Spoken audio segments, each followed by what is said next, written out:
हरे कृष्णा। सभी भक्तों को श्री हरि के चरणों में सप्रेम वंदन। आज हम श्रवण करेंगे श्रीमद् भागवत महापुराण के 27वें अध्याय की कथा। एक ऐसा अध्याय जो हमें ईश्वर के सूक्ष्म और विराट रहस्य की ओर ले चलता है। इस अध्याय में वर्णन है भगवान के स्थूल एवं सूक्ष्म रूपों की धारणा का, कर्म मुक्ति और साधो मुक्ति के दिव्य रहस्यों का। यह शुद्ध आत्मा को यह समझाता है कि कैसे जीव कर्मों के बंधनों से मुक्त होकर मोक्ष की ओर अग्रसर होता है और कैसे एक साधक ध्यान, ज्ञान और भक्ति के द्वारा उस परम ब्रह्म में लीन हो जाता है। आज की यह कथा एक साधक के पथ की गहराइयों को उजागर करती है, जहाँ शरीर, मन और आत्मा तीनों का संयोजन होता है परमात्मा की प्राप्ति में। आइए हम सब मिलकर इस ज्ञानमयी कथा से आत्मचिंतन करें और श्री हरि की इस दिव्य उपदेश को अपने जीवन में उतारें। हरि स्मरण में लीन हो इस अध्याय को श्रद्धा और ध्यान से सुने। भक्तों, आगे श्री सुखदेव जी कहते हैं, सृष्टि के प्रारंभ से ब्रह्मा जी ने इसी धारणा के द्वारा प्रसन्न हुए भगवान से यह सृष्टि विषयक स्मृति प्राप्त की थी, जो पहले प्रलय काल में विलुप्त हो गई थी।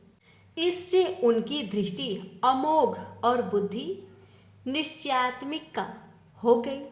तब उन्होंने इस जगत को वैसे ही रचा जैसे कि यह प्रलय के पहले था। वेदों की वर्णन शैली ही इस प्रकार की है कि लोगों की बुद्धि स्वर्ग आदि निरर्थक नामों के फेर में फंस जाती है।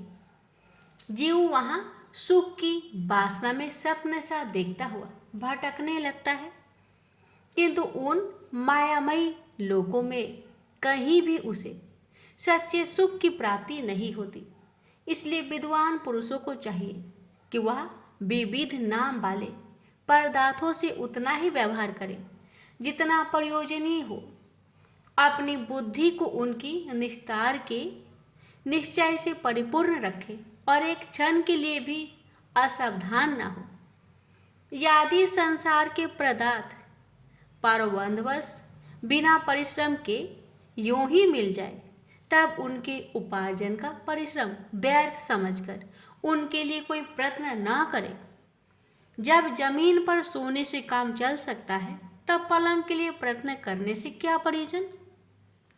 जब भुजाएं अपने को भगवान की कृपा से स्वयं ही मिली हुई है, तब तकियों की क्या आवश्यकता। जब अंजलि से काम चल सकता है, तब बहुत से बर्तन क्यों बटोरे। वृक्ष की छाल पहनकर या वस्त्रहीन रहकर भी यदि जीवन धारण किया जा सकता है, तो वस्त्रों की क्या आवश्यकता। पहनने को क्या रास्तों में चित्रे नहीं हैं। भूख लगने पर दूसरों के लिए ही शरीर धारण करने वाले वृक्ष क्या फल फूल की भिक्षा नहीं देते। जल चाहने वाले के लिए नदियाँ क्या बिल्कुल सूख गई है। रहने के लिए क्या पहाड़ों की गुफाएं बंद कर दी गई है। अरे भाई, सब न सही, क्या भगवान भी अपने शरणगतों की रक्षा नहीं करते। ऐसी स्थिति में बुद्धिमान लोग भी धन के नशे में चोर घमंडी धनियों की चापलूसी क्यों करते हैं।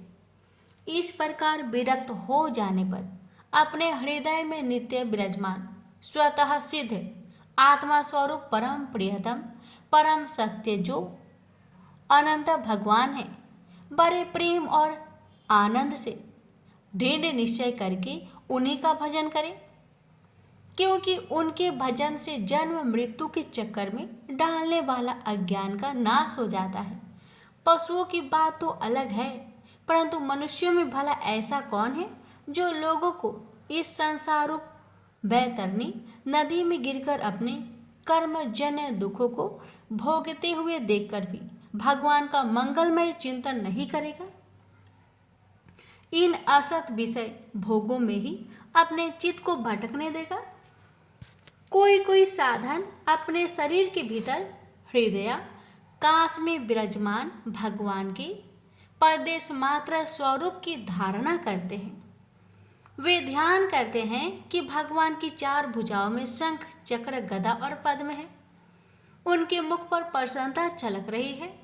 कमल के समान विशाल और कोमल नेत्र है। कदम के पुष्प की केसर के समान पीला वस्त्र धारण किए हुए हैं। भुजाओं में श्रेष्ठ रत्नों से जरे हुए सोने के बाजूबंद शोभ्यमान है।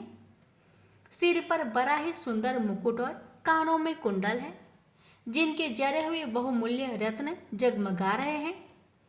उनके चरण कमल ये गस्वर के खिले हुए हृदय कमल की कर्णिकार पर विराजित है। उनके हृदय पर श्रीवत्स का चिन्ह एवं सुनहरी रेखा है। गले में कौस्तुभ मणि लटक रही है। वक्ष स्थल कभी न कुमलाने वाली बनमाला से घिरा हुआ है। वे कमर में करधनी, उंगलियों में बहुमूल्य अंगूठी, चरणों में नूपुर और हाथों में कंगन आदि आभूषण धारण किए हुए हैं। उनके बालों की लटें बहुत चिकनी, निर्मल, घुंघराली और नीली है। उनका मुख कमल मंद मंद मुस्कान से खिल रहा है। लीलापूर्ण उन्मुक्त हास्य और चितवन से शोभ्यमान भौहों के द्वारा वे भक्त जनों पर अनंत अनुग्रही वर्षा कर रहे हैं। जब तक मन इस धारण के द्वारा स्थिर ना हो जाए, तब तक बार बार इन चिंतन स्वरूप भगवान को देखते रहने की चेष्टा करनी चाहिए।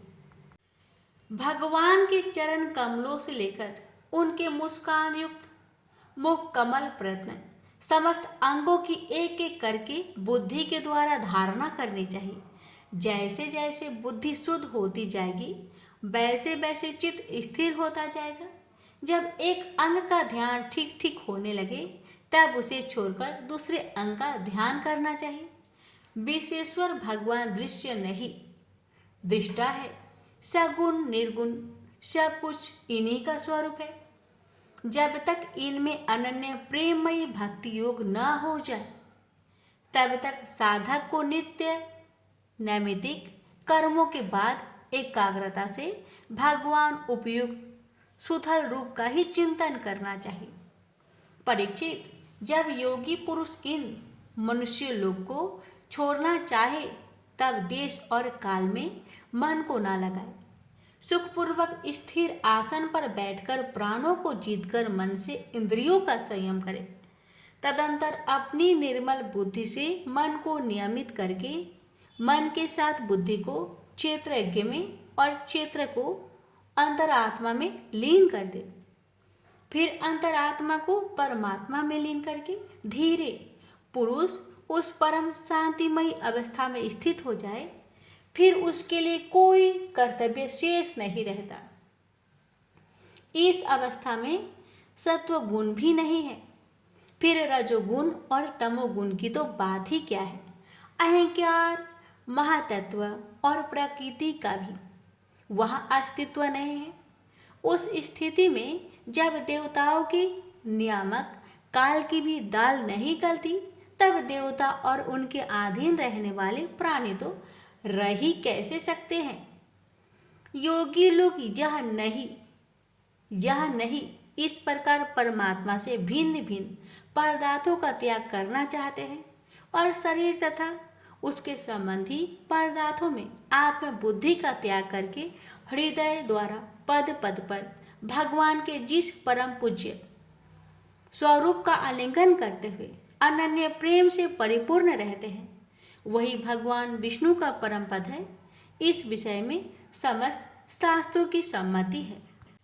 ज्ञान दृष्टि के बल से जिसके चित्त की वासना नष्ट हो गई है, उस ब्रह्मनिष्ठ योगी को इस प्रकार अपने शरीर का त्याग करना चाहिए।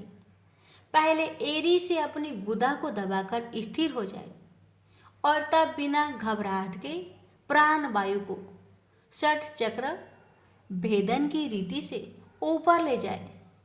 मनस्वी योगी को चाहिए कि नाभि चक्र मणिपूरक में स्थित वायु को हृदय चक्र अनाहत में, वहाँ से उदान वायु के द्वारा वक्ष स्थल के ऊपर विशुद्ध चक्र में, फिर उस वायु को धीरे धीरे तालु मूल में विशुद्ध चक्र के अग्र भाग में चढ़ा दे। तदंतर 2 आँख, 2 कान दो नासी छिद्र और मुख, इन सातों छिद्र को रोककर उस तालु मूल में स्थित वायु को भवों के बीच आज्ञा चक्र में ले जाए। यदि किसी लोक में जाने की इच्छा ना हो तो आधी घड़ी तक उस वायु को वहीं रोककर स्थिर लक्ष्य के साथ उसे सहस्त्रसार में ले जाकर परमात्मा में स्थित हो जाए। इसके बाद ब्रह्म रंध्र का भेदन करके शरीर इंद्रिया आदि को छोड़ दे। परीक्षित, यदि योगी की इच्छा हो कि मैं ब्रह्म लोक में जाऊं, आठों सिद्धियां प्राप्त करके आकाशचारी सिद्धि के साथ विहार करूं, अथवा त्रिगुणमयी ब्रह्मांड के किसी भी प्रदेश में विचरण करूं, तो उसे मन और इंद्रियों को साथ ही लेकर शरीर से निकलना चाहिए। योगियों का शरीर वायु की भांति सूक्ष्म होता है। उपासना, तपस्या, योग और ज्ञान का सेवन करने वाले योगियों को त्रिलोकी के बाहर और भीतर सर्वत्र स्वच्छंद रूप से विचरण करने का अधिकार होता है। केवल कर्मों के द्वारा इस प्रकार बेरुख, टोका, विरचना नहीं हो सकता। परीक्षित, योगी ज्योतिर्मयी मार्ग सुषुम्ना के द्वारा जब ब्रह्मलोक के लिए प्रस्थान करता है, तब पहले वह आकाश मार्ग से अग्निलोक में जाता है।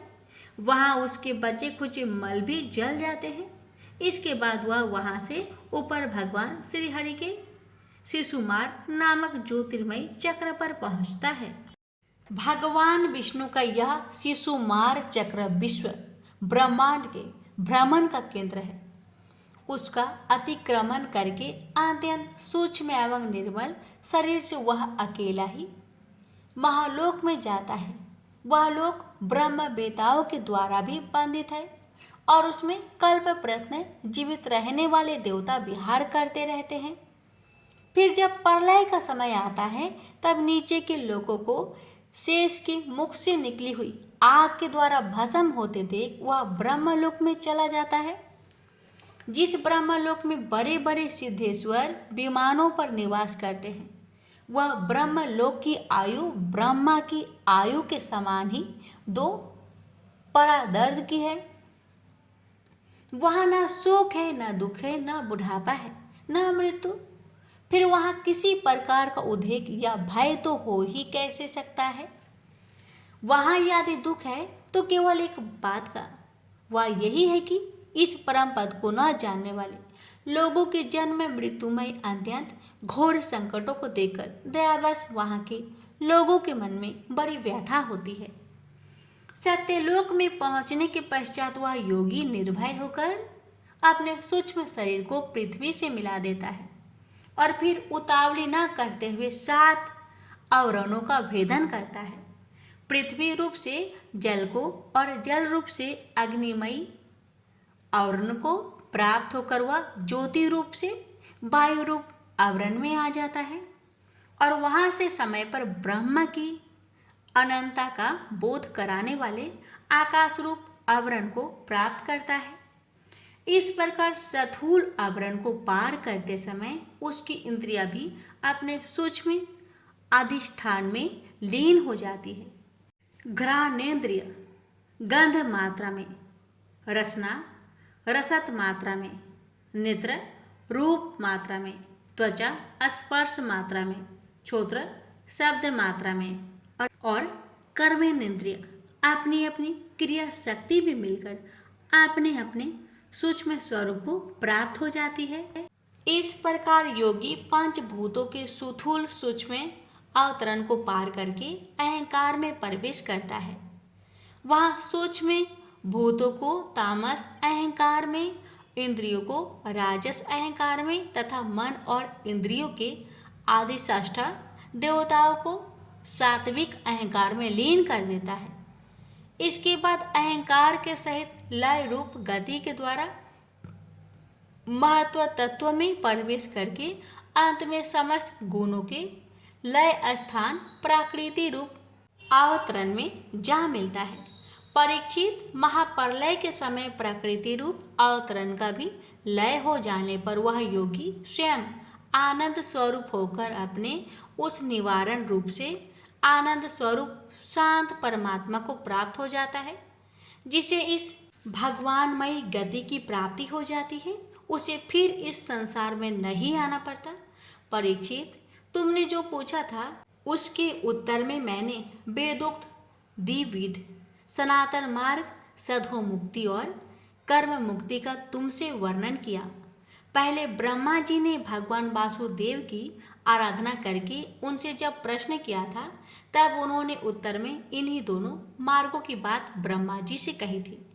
संसार चक्र में पड़े हुए मनुष्य के लिए जिस साधन के द्वारा उसे भगवान श्री कृष्ण की अनन्य प्रेम में भक्ति प्राप्त हो जाए, उसके अतिरिक्त और कोई भी कल्याणकारी मार्ग नहीं है।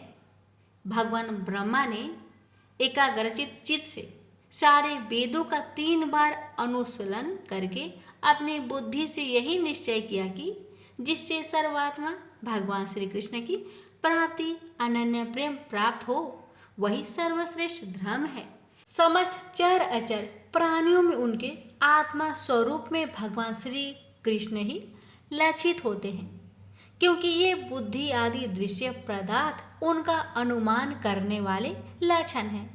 वे इन सबके साक्षी एकमात्र दृष्टा है। परीक्षित, इसलिए मनुष्य को चाहिए कि सब समय और सभी स्थितियों में अपनी संपूर्ण शक्ति से भगवान श्री हरि का ही श्रवण, कीर्तन और स्मरण करे। राजन, संत पुरुष आत्मा स्वरूप भगवान की कथा का मधुर अमृत बांटते ही रहते हैं, जो अपने कान के दोनों में भर भर कर उनका पान करते हैं। उनके हृदय से विषयों का विषैला प्रभाव जाता रहता है, वह शुद्ध हो जाता है और वे भगवान श्री कृष्ण के चरण कमलों की सानिधि प्राप्त कर लेते हैं। प्रेम से बोलिए हरे कृष्णा। भक्तों, आज का अध्याय यहीं पर समाप्त होता है। भगवान श्री हरि की कृपा आप सभी पर सदा सर्वदा बनी रहे।